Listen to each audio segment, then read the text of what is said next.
Assalamualaikum warahmatullahi wabarakatuh. Perkenalkan, nama saya Fitriani dari kelas 11 PPLG 3. Nah, jadi materi yang akan kita bahas hari ini adalah kenakalan remaja. Tapi bukan saya yang mau jelasin, tapi kita akan tunjuk orang random untuk memberikan pendapatnya tentang kenakalan remaja. Ayo kita cari orang pertama.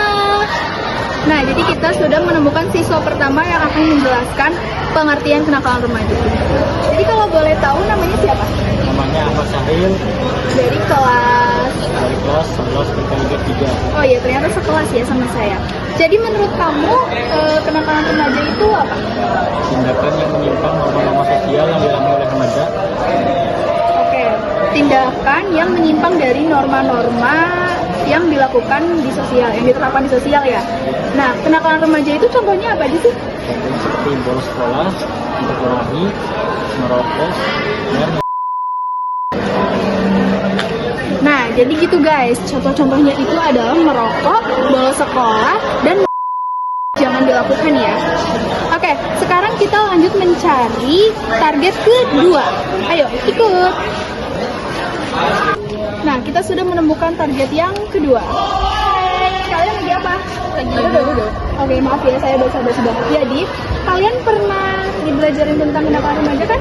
Pernah. Tahu, tak berarti kan? Tahu. Nah, di sini saya sedang ada misi mewawancarai siswa kelas 11 PPLG 3 kelas saya sendiri buat buat mengutarakan pendapat tentang kenakalan remaja. Jadi kalau boleh tahu namanya siapa? Saya Tia. Saya nggak tahu. Aku Keiza. Oke. Jadi menurut kalian penyebab kenakalan remaja itu apa? Nah, kalau untuk penyebab kenakalan remaja itu bisa dibagi menjadi 3 faktor. Yang pertama itu faktor keluarga, yang kedua faktor lingkungan, dan yang ketiga itu faktor internal. Untuk faktor keluarga itu cirinya seperti konflik orang tua, dan untuk ciri-cirinya dari faktor tersebut itu yang pertama faktor keluarga itu cirinya seperti kurangnya perhatian dari orang tua dan konflik yang terjadi antar rumah tangga.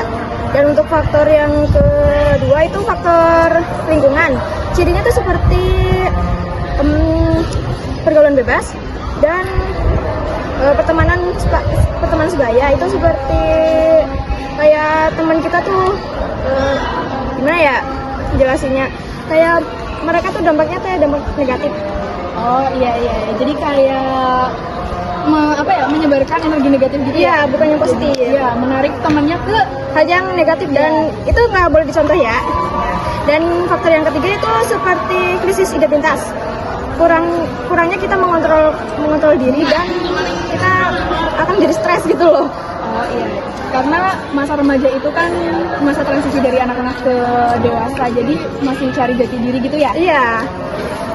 Tapi ada juga tahu jenis-jenis dari kenakalan remaja. Oh, apa tuh kalau boleh tahu? Jadi tuh jenis-jenisnya tuh ada 3. Itu tuh kenakalan remaja ringan, terus sedang, berat. Nah, dari 3 jenis-jenis ini tuh contohnya tuh ada, kalau dari kenakalan remaja ringan ya, itu dari contohnya merokok, terus bolos, berbohong.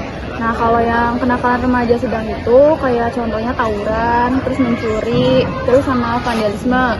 Nah, kalau kenakalan remaja yang berat banget itu kayak contohnya sama kriminalitasnya tuh kayak kita tuh mencuri atau enggak merampok. Kira-kira dampak dari kenakalan remaja itu sendiri itu apa ya? Oh, dampaknya itu ada 3. Yang pertama itu dampak terhadap diri sendiri, yang kedua itu dampak terhadap keluarga, dan yang ketiga dampak terhadap masyarakat. Nah, dampak terhadap diri sendiri itu suramnya masa depan, kehilangan arah hidup, serta gangguan mental dan fisik. Lalu yang kedua itu terhadap keluarga, yaitu menanggung rasa malu, konflik keluarga, beban ekonomi dan emosional. Lalu yang ketiga ada terhadap masyarakat, yaitu meningkatnya angka kriminalitas dan juga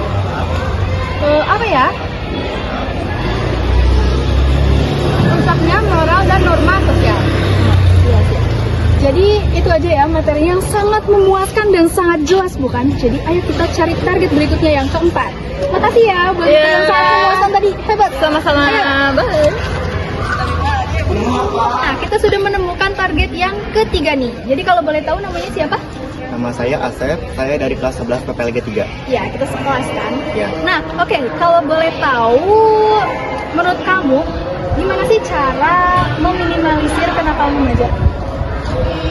yaitu di peran keluarga dengan memberikan kasih sayang dan perhatian, lalu menjadi teladan dan membangun komunikasi terbuka.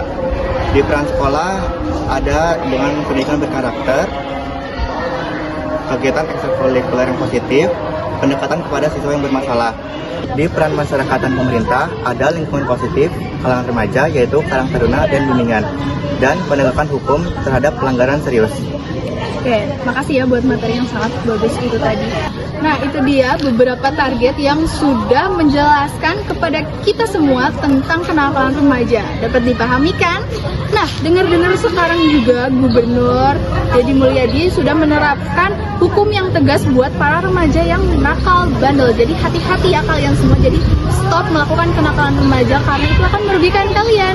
Cukup sekian dari saya, kita, dan semua. Akhirul salam. Wassalamualaikum warahmatullahi wabarakatuh.